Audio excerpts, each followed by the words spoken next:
근데 이제 이게 어떤 개념이냐면, 그러니까 요거 결국 요렇게 생긴 문제는 여러분 뭐 해야 돼요? 뭐 해야 돼? 자, 위에 문제 뭐라고 나와 있어? 운동 방정식이잖아. 방정식 세워서 라지 m이 스몰 m이 몇 배인지. 그러니까 뭐 연립 방정식 세워야 뭐를 할 수 있을 것 같지 않아? 그죠? 연립 방정식 세우면 되겠습니다. 그 다음에 여기서 뭐 진짜 아무 말이 없어. 별 말이 없지. 속력이 뭐였다는 단서가 없지. 그치? 근데 결국에는 속도 시간 그래프를 그리면 뭐가 나오지? 가속도가 나오지. 그치? 그래서 속도 시간 그래프를 그려서 해석하는 것을 추천합니다. 그래서 여기서 문제의 단서를 보면 이제 그림 설명 나와 있는 거 말고의 말이 단서겠죠. 그죠? 가령 얘네들이 속력이 0이 될 때까지 뭐 그러겠죠. 가에서 어떻게 등가속도 운동한다. 그 다음에 C를 끊었어. B랑 C랑 연결한 줄을 끊으면 가 상황에서는 A랑 B가 위로 올라가는데 줄 끊어지면 당연히 가속도가 아래쪽 방향이겠죠. 그죠? 느려지다가 정지할 것 같아. 오케이, 알겠어. 그 다음에 그래서 B랑 C가 각각 등가속도 운동하에 얼마씩? 3D, 10D 이거 왜 줬을까? 자, 여러분 3D랑 10D라는 값을 썼어, 안 썼어? 안 썼으면 답은 절대로 안 풀리는 거야. 오케이? 자, 그 다음에 C의 가속도의 크기는 나에서가 가에서 8배다 라고 나와 있잖아요. 그럼 얘가 어쨌든 방향은 오른쪽 가는 걸 플러스 A라고 한다면 나에서 C의 가속도의 크기를 8A 이렇게 할 수 있지 않나? 그쵸? 그래서 어떻게 할 수 있냐면 C가 빗면에서 받는 힘을 8 라지 M에 이렇게 둘 수가 있다는 거지. 그치? 그 다음에 가에서 지금 상황이 이제 A 같은 경우는 이제 아래 방향으로 뭐 마이너스 mg 운동 방향 반대로 마이너스 mg 이건 할 수 있을 것 같은데 B 같은 경우는 비스듬하죠. 그치? 단서가 없지. 이때 그냥 어떻게 하면 돼? 그냥 마이너스 F 이렇게 하면 될 것 같아. 어쨌든 운동 방향에 반대로 받는다. 그래서 어떤 식이 적히냐면 마이너스 mg 마이너스 F 더하기 8 라지 MA 이렇게 쓸 수 있을까? 이거 뭐 한 거야? 자, 마이너스 mg는 뭐 한 거야? A 중력. 그 다음에 마이너스 F 뭐 한 거야? B 경사면 힘이지. 그치? 이 뭔 말인지 이해하면서 오는 거야? 여러분 이게 종이 줬잖아. 그치? 이거 보면서 여러분 필요한 정보를 그러니까 들으면서 표시하기, 여러분 스스로 정리하기. 8MA 왜 쓴 거야? C 경사면. 그럼 얘네들이 중력에 의해서 받는 힘을 싹 다 합쳤어요. 그 다음에 장력 지들끼리 내부 힘은 알짜 힘에 영향 주지 않는다고 말씀드렸었죠. 얘네 전체 덩어리 얼마예요? 5M 더하기 라지 M의 가속도는 A 이렇게 된 거야. 일단 요거 한 줄 세워졌지. 그치? 그 다음에 한 줄 더 세워야 뭔가 쇼부가 날 것 같아. 그치? F가 뭔지 아예 모르잖아. 그렇잖아. 그래서 두 번째 경우에 뭘 줬어? 3D랑 10D 왜 준 거냐? 속도 시간 그래프를 일단 한번 그려본다라는 거지. 자, 끊어질 때 오른쪽 운동할 시간 V라고 잡을게. 단서 안 줬지? 그럼 니들 마음대로 잡으면 돼요. 자, V에서 그 다음에 이제 A랑 B랑 뭐 한다? 반대 방향으로 가속도를 받겠다. 그래서 속력이 0이 될 때까지 느려지다가 정지한다. 그러면 어찌됐든 이거 등가속도 직선 운동이고 처음 속도 V고 나중 속도 0이면 평균 속도가 얼마지? 2분의 V 이건 확실하잖아. 요 순간을 T라고 할게요. 2분의 V 곱하기 T만큼 이동한 게 평균 속력 2분의 V로 T 이동한 게 얼마라고? 3D 확인이 됐잖아. 근데 그 아랫줄은 근데 마찬가지로 T 시간 자체는 동시였어. 될 때까지 그 B는 3D C는 10D 갔다 했으니까 동시인 거잖아. 그래서 너무 높이 그렸어. 어쨌든 요 밑에 그 B가 간 게 3D고 그 다음에 속도 시간 그래프의 파란색 밑부분 넓이가 10D가 되는 거예요. 그래서 얘는 시간 자체는 T로 똑같잖아요. 그치? 근데 거리가 3분의 10배가 되려면 평균 속력이 2분의 V에 3분의 10배가 돼야 된다. 요 계산이 돼야 돼요. 요거 뭔 말인지 이해되니? 요거 납득돼? 근데 어찌됐든 등가속도 직선 운동이지. 평균 속력이 얼마라는 얘기야? 3분의 5V란 얘기고 얘는 시작 어떻게 했어요? V로 시작했잖아. 그럼 얼마나 끝나야 돼? 3분의 7V로 끝나야 돼. 납득돼요? 요게 3분의 7V가 끝이야. 요 구조가 여러분이 짜줘야 돼. 그러면 뭐가 나오는 거야? 이제 가속도가 나오지. 그치? 자, C는 어떻게 됐어요? V에서 3분의 7V로 3분의 4V만큼 속도가 증가한 게 얼마야? 가속도 8A랑 시간. 이해됐어? 그 다음에 근데 얘는 B는 어땠어? 속도가 얼마 변화했어? V에서 0으로 얼마 줄었어? 마이너스 V만큼 변화한 거 맞죠? 그치? 자, 근데 시간은 똑같이 얼마 걸렸어? T 걸렸지? 가속도 얼마로 표현되면 될 것 같아? 마이너스 6A로 표현되면 되겠지. 괜찮아요? A랑 B랑 가속도는 마이너스 6A라고. 그럼 이제 이 두 번째 경우에서 나로 세울 수 있는 식이 뭐냐면 우리 8MA 썼잖아 여기다가. 그럼 요걸 갖고 써야 되잖아. 요거 안 썼잖아. 우리 요걸 안 썼단 말이야. 그치? 그게 얼만데? 마이너스 mg 마이너스 f가 얼마래? 얘네 둘만 묶여있을 때 질량이 얼만데? 5m이고 가속도 얼마래요? 마이너스 6A. 그거를 이제 여기다 넣으면 끝나요. 그냥 이게 요거를 여기다 넣잖아. 그냥 끝나. 그럼 얘는 마이너스 30 스몰 ma 더하기 8 라지 ma는 5ma 더하기 라지 ma. 그래서 a 다 지우자. 근데 a 뭐 지울 필요도 없어. 보이죠? 그러면 어떻게 돼요? 이 항에 정리하면 7 라지 m은 35 스몰 m이니까 그냥 5m이네. 이렇게. 괜찮아? 그러니까 그 뒤에 부분에는 진짜 별것도 없었다는데 여러분 요 문제의 어려움은 뭐였을까? 이거를 그리는 거야. 속도시간 그래프를 여러분이 그리는 거야. 속도시간 그래프를 그리면 뭘 알지? 가속도를 일단 알고 속도시간 그래프 밑부분 넓이가 변이가 되는 걸 알고 시간 자체는 동시에 확인한 거였어. 그치? 처음 속력 V는 안 줬는데요? 그치 안 좋지. 근데 그 V의 몇 배? 뭐 V 말고 뭐 V 프라임을 하세요? 그럼 얘는 3분의 7 V 프라임 뭐 V 싫으면 뭐 V 제로 뭐가 됐든 상관이 아예 없어. 아예 상관이 없어. 그래서 여러분 주어지지 않은 문자인데 여러분 마음대로 써야지 뭐 어떻게 쓰고 그거가 몇 배로 변화하는지가 사실 중요했던 거잖아. 이해됐어요? 밑부분 넓이 3D 속딜이 되려면 어찌됐든 등가속도 직선 운동이니까 A는 어떻게 된다고 평소속도가? A와 B는 2분의 V 맞지? V로 출발해서 0으로 끝났고 등가속도 직선 운동이니까 평균 속도는 그냥 절반이야 맞죠? 2분의 V고 T라는 시간 보면 3D만큼 같다고 친다면 얘는 같은 시간 동안 10D 간다면 평균 속력이 몇 배여야 돼? 3분의 10배가 돼야 돼. 이게 되면 되는 거야. 요게 키였지? 그쵸? 그럼 어떻게 되는 거야 얘가? 3분의 5V로 끝나야 되니까 V에서 3분의 5V가 평균 속력이어야 되니까 V 출발 3분의 7V로 끝나야 돼서 얘가 이렇게 되는 거고 속도 변화가 C 같은 경우는 V에서 3분의 4V 증가한 게 되고 A와 B 같은 경우는 V에서 0으로 마이너스 V 변화한 게 되죠. 그쵸? 근데 시간은 똑같으니까 가속도의 B가 플러스 8이 4대 마이너스 3이 된다는 거 그걸 여기다 집어넣으면 되죠. 여기다 괜찮겠죠? 그럼 할 수 이거 제가 그래도 구조적으로 잘 정리해드린 것 같으니까 여러분 보시고 스스로 다시 한번 생각해봐야 됩니다. 이거 중요하다 유형 중요합니다. 그럼 다음 넘어갈게. 자 전기력입니다.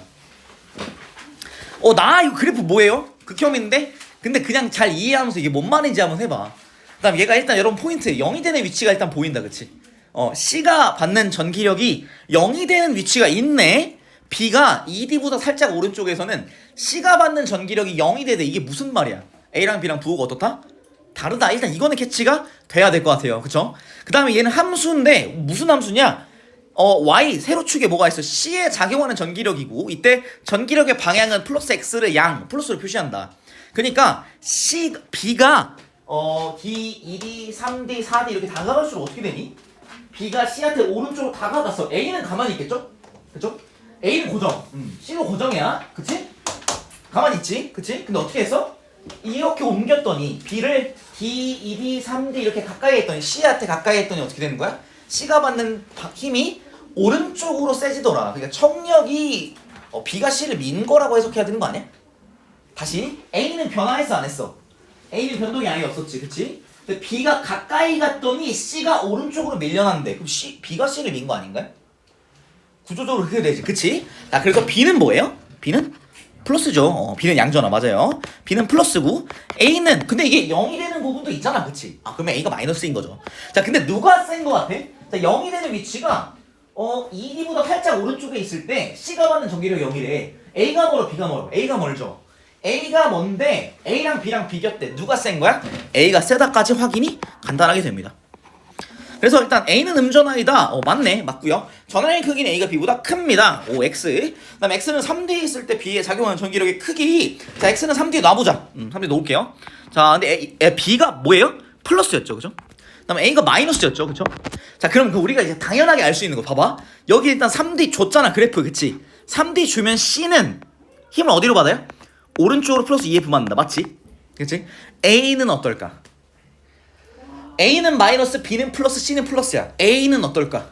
자, B도 오른쪽으로 인력, C도 오른쪽 인력이겠지, 그치? 그럼 어찌됐든 간에 오른쪽 힘인 거 아니야? 그럼 이제 물어볼게요, B는. B의 힘은 어느 방향이야? B의 힘은 어느 방향이죠? B의 힘이 오른쪽이면 어떻게 될까? 새 입자가 받는 힘을 다 더했더니 0이 아니래. 그럼 이거 제가 이제 요 그림에 여기에 정리해드린 거거든요. 이게 무슨 말이냐면 A가 받는 힘은 BA 더하기 CA야. B가 받는 힘은 AB 더하기 CB야. C가 받는 힘은 AC 더하기 BC란 말이야. 이 세 가지, 그러니까 세 항을 전부 더하면 6항의 합이 돼요. 근데 이 6항이 어떻게 되냐? 어떻게 돼? 작용 반작용에 의해서 캔슬이 된단 말이야. 그래서 세 항의 합, 이건 세 항뿐만 아니라 뭐 네 항을 해도 5항을 해도 입자 뭐 몇 개가 있든 간에 지들끼리 힘을 주고받았잖아요. 그 힘 다 더하면 얼마야 돼? 0이 돼야 돼요. 그래서 얘네들 A가 받는 힘 오른쪽, C가 받는 힘 오른쪽이니까 B가 받는 힘은 왼쪽이어야 돼. 왼쪽이어야 하고 어떻게 될까? 이거 더하기 이거 부가 같은 부니까 방향 같으니까 힘 세지겠죠, 그쵸? 근데 그거랑 이거랑 크게 같아야 되는 거야. 그치? 얘는 그래서 어떻게 된다? 더 커야 된다. EF보다 얼마만큼? 요만큼 커야 되는 거야. 이해됐어? 그래서 더 크다. 그래서 이거는 제가 여기 작성을 좀 해드렸으니까 이걸 좀 자세하게 도와주시면 좀 더 좋을 것 같습니다. 그래서 더 커, EF보다 커야 된다. 그래서 OXX가 되면 맞겠습니다. 그 다음에 뭐 이거는 각 10점씩 줄 거니까 뭐 점수 뭐 최대한 많이 주고 싶었어. 그 다음 뒤에 있는 파동 이건 사실 뭐 별로 어렵진 않은데 같이 한번 쭉 한번 해보려고. 자, 그래서 여기서 보면 야 우리 진행할 때 어디서 어디로? A에서 B로 진행을 한다. 그치? A에서 B로 간다. 자, 진행할 때 뭐가 안 바뀐다 했지? 진동수 불변이라 했어요. 진동수 불변. 우리 기억합시다. 우리 V는 뭐였어? F 람다였었지, 그치? 근데 이 F가 불변하는 거야. F가 불변하고 이때 매질이 변화할 때 뭐가 달라져요? 속력이 달라져. 매질이 속력을 결정하죠. 그래서 이때 F가 일정하기 때문에 어떨까? V가 람다에 비례합니다. 자, 왼쪽에 람다 파장 얼마로 잴 거야? 이거 못 재진 않았겠죠? 이건 몇 센치야? 4cm가 되겠죠. 그 다음에 이때 A에서 진행속이 얼마나 했어요? 2cm/s. 2cm/s는 4cm 곱하기 2분의 1 헤르츠가 되겠죠. 진동수가 2분의 1 헤르츠. 그러면 주기는 몇 초예요? 주기는? 우리 진동수랑 주기는 무슨 관계? 역수관계. 헤르츠라는 단위가 사실은 초분의 1이에요.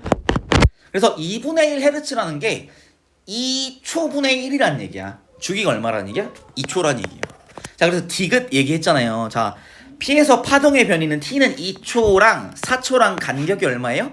한 주기 차이 나지. 위상 변해 안 변해? 위상 변화가 없습니다. 그래서 얘는 같다. 디귿 맞는 말이고. 자, A에서 파동의 파장은 6cm가 아니라 얼마예요? 4cm죠? 그죠? 근데 B에서 파장은 얼마가 됐어요? 8십 2cm가 됐죠? 근데 이때 주기 바뀌나요? 안 바뀌고 진동수도 안 바뀐다. 그래서 2분의 1Hz를 곱해주면 1cm/s. 맞다. 답은 5번. 이렇게 해주시면 되겠고. 그 다음에 8번. 자, 이 빛의 간선문입니다. 그래서 간선문이 간격 델타 X는 뭐라고? 외웁시다. 델타 X는 뭐였어? D분의 L 곱하기 파장이었습니다. 간선무늬 간격, 이 밝은 무늬와 밝은 무늬의 간격, 간선무늬 사이의 간격 델타 X라고 하는데 D분의 L 곱하기 파장으로 외웁시다. 작년에 어떤 학교들에서는 이것들을 이제 암기시켜서 문제 물어보는 게 나왔었고 이번 교육과정에서는 아예 교과서에 박제된 것 같아. 그래서 여러분 이거 외워야 됩니다. D분의 L 곱하기 파장 기억합시다. 단색광은 단일 슬릿을 통과하면서 회절한다. 맞습니다. 그래서 어떻게 된다면 요 슬릿을 통과하면서 회절해서 워낙은 이렇게 일자로 가던 게 어떻게 된 거야? S1과 S2에 이렇게 퍼져나간 거야. 이렇게. 그리고 어떻게 되냐? S1에서도 회절, S2에서도 회절하다 보니까 그 두 개에 의한 간선문이 생기는 거예요. 이렇게 보시면 될 것 같아요.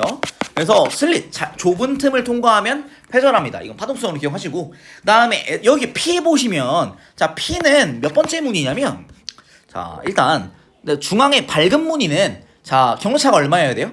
안 나야 돼. 0이었지, 그치? 그 다음에 이 첫 번째 발생하는 어두운 무늬 뭐야? 경로차가 반파장의 1배, 2분의 1 람다. 그 다음에 두 번째로 발생하는 이 중앙으로부터 첫 번째 밝은 무늬는 2분의 2 람다가 되겠고, 세 번째 여기 중앙으로부터 두 번째 어두운 무늬는 2분의 3 람다가 돼야 되겠죠. 그래서 P까지의 경로차는 2분의 3 람다다. 무슨 말이냐? S1P랑 S2P의 차이, 경로차가 어디에 발생하냐면 요 길이의 차이, 요 부분만큼이 얼마다? 2분의 3 람다여야 된다. 그래서 니은이 맞습니다. 그 다음에 이중설리 간격을 2D로 바꾸면 델타 X 뭐라고? 델타 X 뭐라고? D분의 L 곱하기 파장이라 그랬잖아요. 근데 다른 거 그대로래. 그러면 슬릿을 2D로 바꾼대. 오케이? 그럼 2D분의 L 곱하기 파장은 그냥 2분의 1 델타 X가 되겠네요. 그래서 2가 아니라 2분의 1 델타 X로 수정되면 됩니다. 기억님 3번 이렇게 되겠습니다. 요거는 여러분 암기사항으로 기억하면 좋을 것 같고, 그 다음에 자, 우리 뭐 렌즈 문제도 담고 싶었는데 요 문제가 좀 더 중요해서 담았어요. 자, 복잡해 보이는 나 그래프가 있다. 근데 이거 결국 뭐야? 사인 i와 사인 r의 관계다. 1번 실험에서 자 사인 i가 큽니까? 사인 r이 큽니까?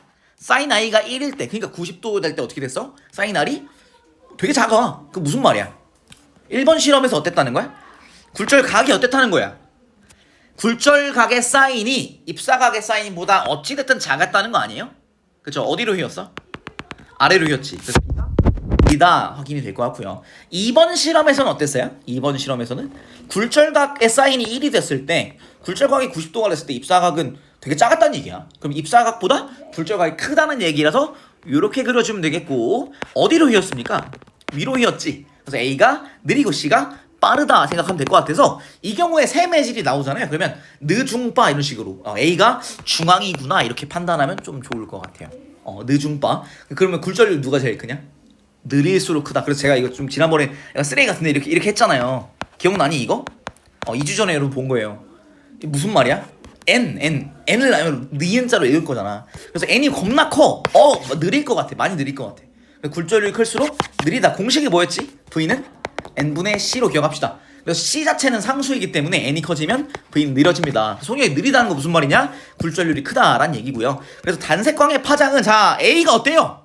중간이고 B가 느리잖아. 그치? 그러면 빠를수록 파장이 길었습니다. A가 B에서보다 크다 맞는 말이고, 속력은 A랑 C랑 보니까 C가 빨랐죠? A에서 C로 작다 맞는 말이고, 자 굴절률 B가 느리고 C가 빠르잖아요? 느릴수록 크다 맞는 말이 답은 5번 이렇게 해주시면 되겠습니다. 괜찮을까요? 그래서 오른쪽에 나 그래프 가지고 바로 누가 느리고 누가 빠르고 바로 캐치가 되는 문제긴 했어요. 그 다음에 4번. 자 우리가 어디로 휜다 그랬냐면 느린 쪽으로 휜니다. 근데 이제 굴절이 항상 일어나는 게 아니고 비스듬하게 경계면에 비스듬하게 입사하면 들어오는데, 수직하게 입사할 때는 이제 입사각 0도, 굴절각도 0도가 돼요. 그래서 어찌됐든 간에 여기서 굴절 안 하고 쭉 진행합니다. 자, 그 다음 어떻게 가냐? 자, 여기서 N1이랑 N0 보면 N0가 더 크다고 했어. 그래서 여기가 느리죠. 그쵸? 느리다. 자, 경계면이 어딨지? 여기 있잖아요. 그죠? 자, 경계면 어디가 느려요? 경계면의 위쪽에서 느리지. 그치? 그럼 어디로 휜다? 위쪽으로 휘는 거야. 느린 쪽으로 휜다. 느린 쪽으로 꺾인다 기억하시면 좋을 것 같아요. 자 이렇게 안 해도 되고 어떻게 하면 돼? 아니면 이렇게 해도 돼. 법선을 그려. 자 법선을 그리고 굴절률이 크잖아요? 그럼 어떻게 된다? 각이 좁아져. 느리면 각이 좁아져. 근데 이거 내가 약간 잘 못 그린 것 같은데 법선을 잘 그렸는데 왜 이상하지? 자 이렇게 그릴게요. 그럼 요 각이 입사각이잖아. 그쵸? 그럼 굴절각은 그거보다 작아야 됩니다. 그럼 이 위쪽으로 그리면 되겠지. 굴절각이 작아지면 돼. 그래서 얘는 위로 도달한다. 그래서 기억은 틀렸다. 위로 도달한다.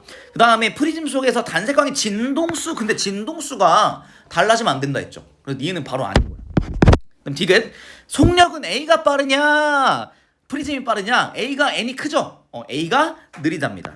A가 느리다. 그래서 프리즘 속에서가 빠르네요. 2번 이렇게 문제 풀어주면 될 것 같다. 요 정도까지 보면 될 것 같아요. 고생들 했습니다. 이거는 제가 좀 하면 됐고, 지금 오늘 내가 목표로 한 진도가 조금 많아요. 그래서 오늘 새 챕터를 털어야 되거든.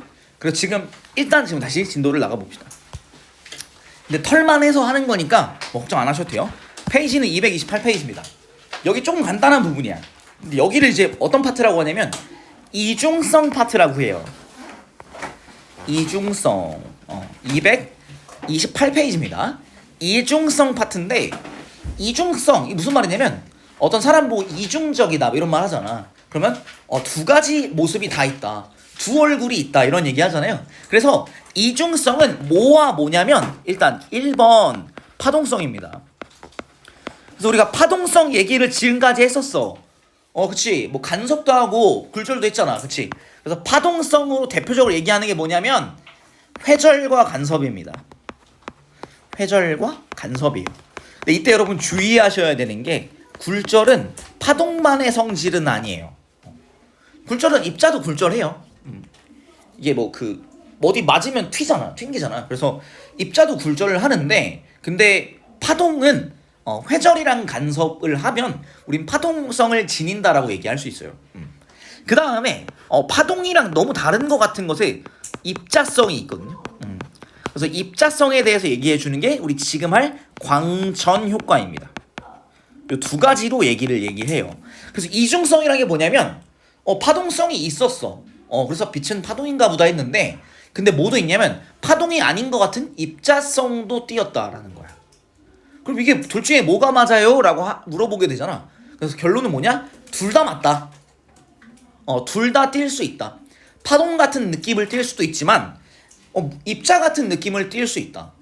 둘 다 가능하다는 게 이중성이에요. 되게 정신 나간 소리지? 그래서 얘기를 한번 얘기해 볼게요. 자, 밑에 그래서 입자성의 예시가 되는 게 광전 효과입니다. 광전 효과 한자 그냥 빛광, 전기, 빛을 비추면 전류가 흐르는 게 광전 효과예요. 그래서 무슨 일이 일어나냐면 금속 표면에 빛을 비출 때 전자가 방출됩니다. 빛을 받으면 전자가 방출되는 게 광전 효과예요. 별거 없죠? 빛을 받으면 전류가 흘러. 그게 광전 효과인데, 그래서 광전 효과에 의해서 금속 표면에서 나오는 전자를 광전자라고 해요. 빛 때문에 나온 전자, 광전자라고 합니다. 그래서 어떤 느낌이냐면 빛이 이 금속판을 때리면 전자가 그냥 나와 그냥. 그런 느낌이에요. 전자가 그냥 튀어나와요. 되게 별거 없죠? 그래서 이때 빛의 파동성과 광전 효과, 빛을 파동으로 생각했을 때는 광전 효과가 설명이 안 된다는 얘기야. 파동으로만 얘기할 때는 광전 효과가 이상해. 그래서 광전 효과에서 무슨 일이 일어나는지를 얘기를 좀 해봐야 되는데요. 그 밑에 있는 얘기들을 해볼게요. 자, 오른쪽에 이 실험 결과를 봐야 돼. 자, 빛의 진동, 우리 빛은 파동이니까 뭐가 있어요? 파장과 진동수가 있을 거잖아요. 그치? 근데 이때 빛의 속력 자체는 일단 기본적으로 C일 거잖아. 진동이라 생각한다면. 그러면 특정 진동수, 빛의 진동수가 특정 진동수보다 작으면 아무리 센 빛을 비추어도 광전자가 방출되지 않는다라고 나와 있어요. 그러니까 무슨 말이냐면 진동수, 특정 진동수 옆에 써놓을게요. 옆에 두 가지 용어를 다 씁니다. 문턱 진동수라는 말을 쓸 수도 있고요. 이건 학교마다 달라가지고 그냥 문턱 진동수 혹은 한계 진동수입니다. 그래서 문턱 진동수라는 말이 좀 되게 좋은데, 문턱을 넘지 못하면 그냥 컷이야. 커트라인이야. 이 문턱 넘었네 하면 넘어서 이렇게 올 거잖아. 근데 문턱을 못 넘으면은 아무리 센 빛을 비춰도, 그러니까 빛의 세기랑 빛의 진동수는 좀 다른 느낌이에요. 자, 빛의 세기는 무슨 느낌이냐면, 빛의 세기는 밝기예요. 그러니까 빛을 아무리 밝게 비춰도, 빛을 겁나 빡센 전원으로 빛을 비춰도 진동수가 작은 빛이면 그냥 안 나온다는 얘기야. 그 진동수랑 뭐랑 관련이 있냐면, 여러분 그 들어봤죠? 그 우리 가시광선 빨주노초 파란 거 있잖아. 그치? 뭔지 알지? 가시광선 빨강 보라 뭔지 알지? 그러니까 여러분 이해만 하면 돼. 자, 보라색 우리 빛이 빨주노초 파란 거밖에 없나? 아니고, 그건 이제 볼 수 있는 광선이고, 빨간색의 바깥쪽으로 적외선이 있고요. 그 다음에 보라색의 바깥으로는 뭐가 있어? 자외선이 있어요. 그냥 한자야. 자색, 자주색. 뭐 자외선 바깥에 뭐 감마선, X선 이런 것도 있고, 적외선 바깥에 뭐 마이크로파, 라디오파 이런 것도 있어요. 어쨌든 빛의 종류가 다양한데, 그 색깔 이런 걸로 나뉘어지는 것을 뭐에 의해 나눠지냐? 이 파장과 진동수에 의해서 나눠집니다. 그래서 빨간색 쪽으로 갈수록 그 파장이 길고요. 파장 람다가 길고, 보라색 쪽으로 갈수록 파장이 짧아집니다. 반대로 진동수는 이제 커지겠죠. 그런데 뭐가 있냐면, 우리 자외선, 여러분 자외선 차단제 바르지? 선크림, 그쵸? 적외선 차단제 들어본 적 있어? 없지. 왜 없을까? 필요가 없기 때문이야. 맞아요. 그래서 자외선보다 더 센 게 이제 뭐 X선이 있고, X선보다 좀 더 센 걸 감마선이라고 해요. 감마선 들어봤지? 뭐 예전에 뭐 영화에서 뭐 헐크가 감마선 맞고 이렇게 된 거 아닌가? 아무튼 그런 느낌이잖아. 그래서 얘네들은 에너지가 세. 에너지가 왜 세다 그러냐면, 빛의 진동수가 클 때 빛이 가지는 에너지가 많게 됩니다. 근데 이거랑 관련이 없는 게 빛의 밝기예요. 그래서 밝기가 아무리 밝아도 진동수가 작아. 그래서 에너지 자체가 약한 빛을 쏘면 아무리 빛을 많이 쏘더라도 광전자가 방출되지 않는다. 근데 이때 파동성으로 예상해보면 어떻게 되냐면, 빛의 진동수랑은 관계가 없고 빛의 세기가 센 경우에 광전자가 방출된다. 무슨 말이냐면, 여러분 파도가 친다고 쳐보자. 그냥 여러분 생각만 하면 돼. 자, 이렇게 파도가 있어요. 쓰나미가 몰려와요. 자, 쓰나미가 이렇게 몰려와서 이 건물을 때렸어. 건물이 박살이 났어. 그치, 그렇지. 근데 이게 거물이 박살 안 났다고 해보자. 소리 박살 안 났다 해보자. 근데 이 파도가 아까 이런 파도, 긴 파도였잖아, 그치? 근데 이번엔 파장이 겁나 짧아졌더니 진동수가 오지게 큰, 그러니까 뭔 말인지 이해됐어? 진동수가 겁나 큰 파도가 왔어. 근데 별로 안 세. 별로 안, 그 파도의 진폭, 그러니까 진폭이 클수록 센 거거든. 그러니까 우리 파도가 센 파도라 생각하면 높고 낮게, 마루랑 골이 높고 낮게 하면 이거 맞으면 안 될 것 같잖아, 그치? 근데 얘는 어떻게 된 거냐면 진폭은 작은데 진동수가 겁나 커서 파장이 짧아요. 근데 이거 맞았더니 갑자기 건물이 부서졌다. 부서질 것 같이 생겼어요, 이거? 그러지 않지. 어떤 거 맞으면 부러져? 진폭이 커서 세기가 센 거. 그래서 빛도 진폭이 큰 게 세기가 세거든요. 그래서 세기가 센 건 아무 상관이 없고, 진동수가 크다고 갑자기 건물이 무너지면 이상하잖아, 그쵸?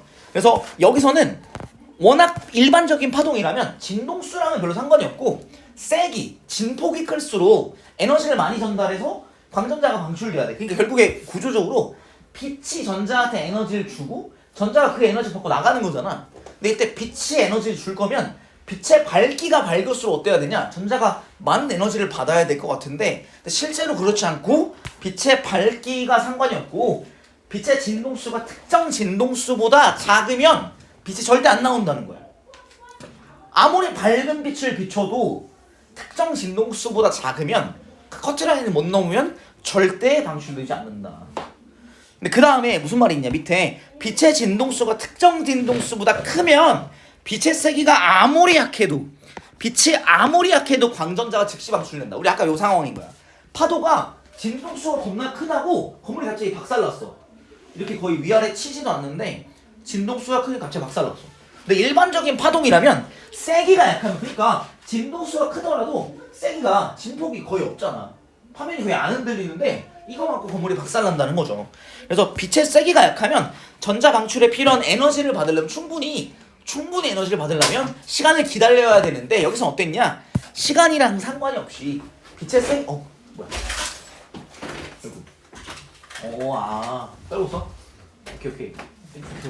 그래서 빛의 세기가 아무리 약해도 특정 진동수를 넘어가자마자 바로 방출되는데, 원래는 빛의 세기가 약하면 시간이 필요해야 될 것 같다. 근데 아니다라는 거지, 그치?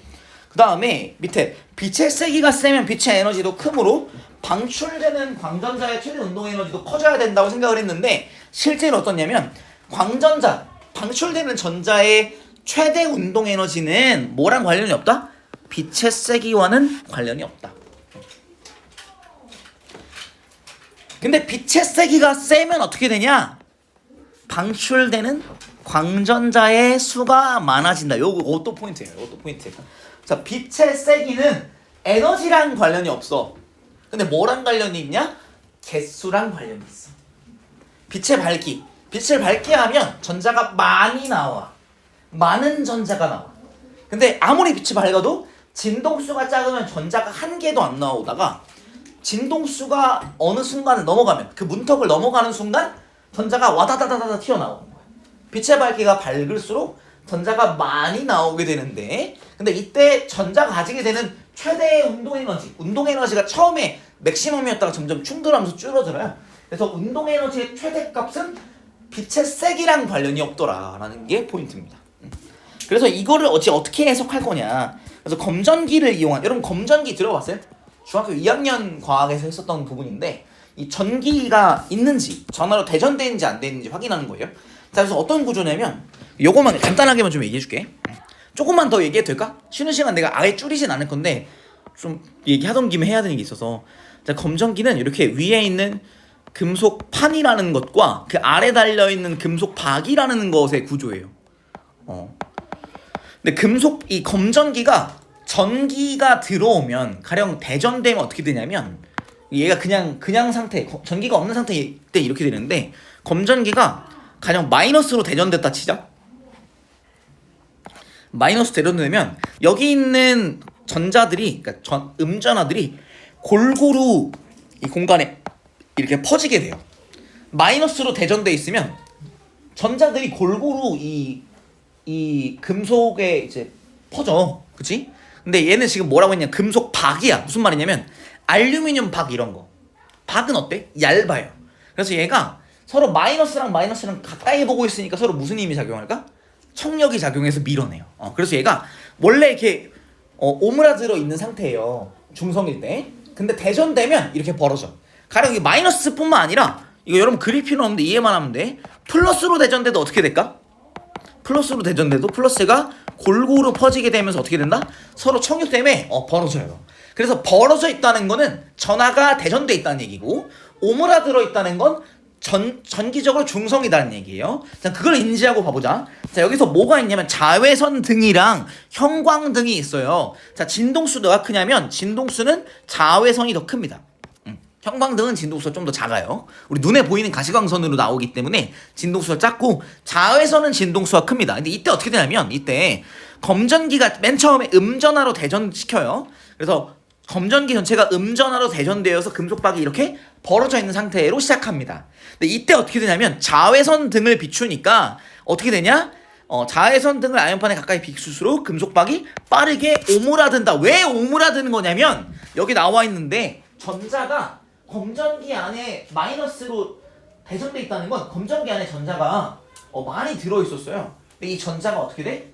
광전 효과에 의해서 바깥으로 빠져나갈 수가 있겠지, 그치? 그럼 전자가 검전기를 탈출하면 음전하량이 줄어들면서 점점 중성에 가까워지면서 오므라들게 됩니다.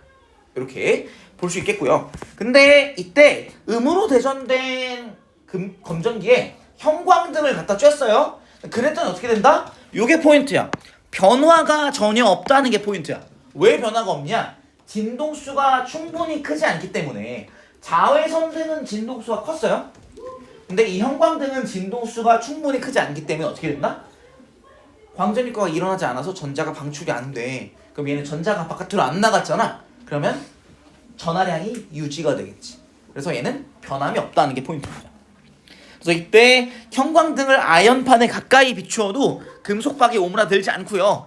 이때 아연판의 특정 진동수 이하의 빛을 비추면 그 진동수 이하, 그러니까 문적 진동수 이하의 빛을 비추면 아무리 센 빛을 비추어도 광전자가 안 튀어나오고 그냥 그대로 변함없이 유지된다는 얘기죠. 그래서 이걸 해석하기 위해 나온 게 밑에 있는 광양자설입니다. 양자. 여러분 양자 이 뭐야? 양자역학 할 때 그 양자야. 그래서 이 광양자설에서 좀 얘기되면서 이제 양자역학이 좀 시작됐다라고 얘기를 해요. 사실 뭐 그전에도 있었는데 어쨌든 그래서 양자역학적으로 이걸 해석하자. 그래서 광양자설 뭐냐? 아인슈타인이 제안한 건데 빛을 불연속적인 에너지, 불연속이 양자예요. 양자는 이제 양자는 불연속적인 걸 양자화돼 있다고요. 불연속적인 에너지를 갖는 입자, 그걸 광자 또는 광양자. 그래서 우리는 기본적으로 광자로 보통 얘기합니다. 광자는 그냥 빛 알갱이에요. 빛 알갱이. 그래서 광자의 흐름으로 보고 광전 효과를 설명했다. 그래서 광자가 가지는 에너지는 광자가 한 개 있을 때 에너지는 광자 한 개가 단독으로 가지고 있는 에너지는 뭐에만 비례한다? 진동수, 빛의 진동수에 비례한다. 그래서 어떻게 되냐면 진동수가 작은 빛은 광자 한 개의 에너지가 적어. 그래서 광자 한 개의 에너지가 적은데 이제 다음 페이지 보면 여기다 요거만 보면 돼. 광자 위에 써놓자. 광자 한 개가 어떻게 하냐? 전자 한 개한테 에너지를 전달하는 거야. 이게 1대1로 대응하는 거야. 광자랑 전자랑 체급이 비슷해서 광자가 전자를 때리면 광자 한 개가 주는 에너지가 전자 한 개한테 넘어가는 거예요. 근데 광자가 에너지가 충분하면 광자가 준 에너지가 전자를 탈출시킬 수가 있어. 근데 광자의 에너지가 불충분하면 전자를 탈출시키지 못하는 거야. 가령 이런 느낌인 거야. 그러니까 요런 데에다가 구슬을 굴려서 얘를 탈출시키려고 해. 근데 얘가 이 문턱보다 높은 곳에서 출발한 광자가 전자를 때리면 아마도 전자가 나가겠지, 그치? 근데 높지 않은 곳에서 출발한 광자라고 한다면 여기서 떨어진 전자가 얘를 나가게 할까요? 못 나가게 하지. 나가게 하지 못해요. 그래서 광자 한 개의 에너지가 많았던 것을 전자가 맞으면 이 금속을 탈출하기 위해 충분한 에너지가 생겨요. 근데 광자 한 개의 에너지가 충분하지 않았다면 전자가 받아도 최대로 가지게 되는 운동 에너지가 이걸 탈출할 만큼 충분하지 않게 되는 거지. 광자 한 개가 전자 한 개한테 에너지 주는 거야. 그래서 광자 한 개가 충돌할 때 전자는 한 개가 만들어지거든요. 한 개가 방출되니까 이때 방출되는 광전자 개수는 빛의 세기가 셀수록 빛의 세기가 세면 광자 개수가 많은 거예요. 그래서 이 한계 진동수, 문턱 진동수를 넘어가는 빛을 밝게 비추면 광자가 많기 때문에 전자도 많이 튀어나와요. 근데 한계 진동수보다 작은 빛은 아무리 비춰도 광자 한 개가 전자 한 개를 탈출 어차피 못 시키죠. 그죠? 그럼 얘는 또 다시 말짱 도루묵이야. 그래서 얘는 절대 나가지 못한다. 그래서 아무리 세게 비춰도 광전자가 방출되지 않는다. 그래서 이때 금속 표면에서 광전자를 방출시킬 수 있는 여기 밑에 사실 거의 그대로 있구나. 뭔 말인지 이해됐죠? 내가 방금 한 게 거의 그대로 있는데 그래서 얘가 높은 거 충분히 많은 에너지를 가졌으면 이게 나오겠지. 근데 부족했으면 이게 못 나간다. 이런 의미로 해석하시면 되겠다. 그래서 이때 광전자가 가지는 최대 운동 에너지는 진동수에 비례하는데 잘못 말했어. 광자가 가지는 에너지는 진동수에 비례하는데 이때 광전자는 광자로부터 에너지를 얻어 방출되니까 이때 진동수가 큰 빛을 비추면 광전자의 최대 운동 에너지 커지는데 비례하지는 않아요. 그래서 우리가 최대 운동 에너지를 뭐라고 표현할 거냐? 이게 안 써있다. EK라고 표현할 거예요. 이렇게 운동 에너지. 자, 뭐 EK로 아마 표현할 것 같아. 이거는 어디서 에너지가 왔어? 광자 한 개에서 에너지 왔지, 그치? 그래서 기본적으로 HF야. 근데 HF 그대로가 아니라 뭘 하냐? 빼요. 뭐? 1함수를 뺍니다. 이것을 1함수라고 해요. 1함수가 뭐냐? 밑에 여기 나와 있는데요. 이때 전자가 방출되기 위해 필요한 에너지. 그러니까 전자를 탈출시키는데 필요한 에너지. 탈출시키는 1의 양이죠. 전자를 탈출시키는 1의 양이고 이거는 금속의 종류에 따라 달라집니다. 어떤 금속의 종류는 전자를 탈출시키기 쉬울 수도 있겠고 어떤 금속의 종류는 전자를 탈출시키기 어려울 수도 있잖아. 그럼 전자를 탈출시키기 어려운 거는 탈출시키는데 필요한 1의 양이 큰 거야. 1함수가 클수록 탈출시키기가 어려운 거고요. 1함수가 작으면 탈출시키기가 쉽다. 이렇게 보면 되겠습니다. 그래서 전자가 방출되기 위해 필요한 에너지 이것을 1함수라고 합니다. 그래서 방출되어서 금속 표면을 탈출하고 나오게 된 전자가 가지는 최대 운동 에너지는 HF. 이건 광자가 준 에너지예요. 광자의 에너지 빼기 뭐다? 1함수. 탈출하는 데 사용한 에너지의 양. 이런 느낌이죠. 우리 롤러코스터가 낮은 곳에서 높은 곳으로 이렇게 높은 곳에 내려왔다가 낮은 곳에서 높은 곳으로 올라가면 위치 에너지만큼 운동 에너지 감소할 거잖아요. 그렇죠? 그래서 이때 이 탈출되고 나온 운동 에너지는 요 증가한 위치 에너지를 빼준 값이겠죠. 뭔 말인지 이해됐어요? 그래서 HF 광자가 준 에너지에서 1함수를 뺀 게 탈출한 뒤 최대로 가지게 되는 운동 에너지. 근데 만약에 탈출한 뒤 최대로 가지게 되는 운동 에너지가 음수가 된다. 그러면 운동 에너지가 음수라는 건 불가능하기 때문에 탈출 못한다. 이렇게 해석하시면 되겠고요. 이걸 다르게 표현해서 어떻게 표현하냐? 자, 잠깐만 이거 좀 지울게. 이것을 뭐라고 표현하기도 하냐면 밑에도 써놔야 돼. HF 빼기 HF 제로라고 합니다. 그리고 이 HF 제로가 뭐냐? 한계 진동수야. W가 1함수고요. 1함수 1 워크 에너지 얼마나 많은 일을 해줘야 떼어낼 수 있으냐라는 얘기고 그거 대신에 HF 제로로 표현합니다. 그래서 F 제로 한계 진동수보다 크게 되면 전자가 탈출해서 양수 운동 에너지를 갖게 되는 거고 그 다음에 한계 진동수보다 작으면 전자가 음의 운동 에너지를 가지니까 탈출하지 못한다. 이렇게 이해하시면 되겠습니다. 좋아요. 그러하다. 그래서 이 광양자설로 광전효과를 해석하니까 얘를 파동으로 해석하지 않고 얘를 입자성으로 해석해요. 입자처럼 워낙 파동이었으면 진동수에 상관없이 빛의 진폭, 빛의 세기가 세면 그러면 에너지를 많이 전달해야 되는데 근데 그러지 못해. 광자 한 개가 전자 한 개, 광자 한 개의 입자가 전자 입자 한 개를 때리는 느낌이야. 빛이라는 파동이 아니라 입자와 입자가 충돌한 느낌으로 해석해야 설명이 가능하다라는 의미인 거죠. 그렇죠? 그래서 얘는 요 빛의 파동성 증거로서는 회절과 간섭 얘기를 하고요. 빛이 입자성도 가지는데 그것의 증거로서는 이 광전 효과를 얘기합니다. 자, 요 정도까지 보면 될 것 같고, 오른쪽에 그래서 빛은 입자성과 파동성을 모두 가지지만 요 성질이 서로 다르기 때문에 동시에 나타나지는 않는다. 이거 주의해 주세요. 동시에, 그러니까 입자성을 나타내는 중에는 파동성이 잘 안 나타나게 되고, 파동성을 나타내는 중에는 입자성이 잘 나타나지 않게 됩니다. 기억하면 좋을 것 같습니다. 그래서 이것도 콤프턴 효과라는 것이 있다 정도만 보면 될 것 같고, 이것도 광전 효과랑 마찬가지로 빛의 입자성을 설명한다라고 얘기하면 될 것 같고, 밑에 있는 P 이거는 뭐예요?는 이따가 할게요. 이건 이따가 하겠습니다. 다음 챕터에서 하겠습니다. 그래서 이 광전 효과를 이용해서 영상, 우리 그 핸드폰에 카메라 있잖아요. 디지털로 이 카메라 화소에다가 저장하는 거, 요게 이제 이 광전 효과를 이용합니다. 그래서 매우 많은 광다이오드가 뭐냐면, 우리 통합과학에서 반도체, 뭐 P형 반도체, N형 반도체 들어봤죠? 그렇죠? 그래서 그 반도체를 두 개를 엮어놓은 거야. 그래서 이제 P형과 N형을 붙여놨을 때, 이때 빛을 받으면 전류가 흐르는 게 광다이오드예요. 그래서 빛을 받으면 전류, 그러니까 당연히 광전 효과죠. 빛을 받으면 전류가 흐르는 광전 효과를 이용한 게 광다이오드다. 이거랑 반대가 되는 게 위에 써놓자. 이거 내가 왜 해야 되는지 모르겠지만, 이게 그러니까 여러분 직전 교육과정까지는 이게 나왔거든. 발광다이오드는 전류가 흐르면 빛이 발생했어요. 근데 광다이오드는 이게 뉘앙스가 다 반대야. 빛이 발생하면 전류가 흘러요. 그러니까 빛이 들어오면 전류가 흘러요. 서로 좀 느낌이 다르지겠지? 방향이 반대잖아. 그렇죠? 그래서 얘는, 이 광다이오드는 빛을 받았을 때 전류가 흐르는 다이오드가 되겠다. 이렇게 보시면 되겠고요. 그래서 이때 전화 결합 소자, 얘는 광다이오드를 이제 쭈르륵 붙여놓은 거고, 광다이오드 하나가 여러분 핸드폰의 카메라 화소 1개가 된다.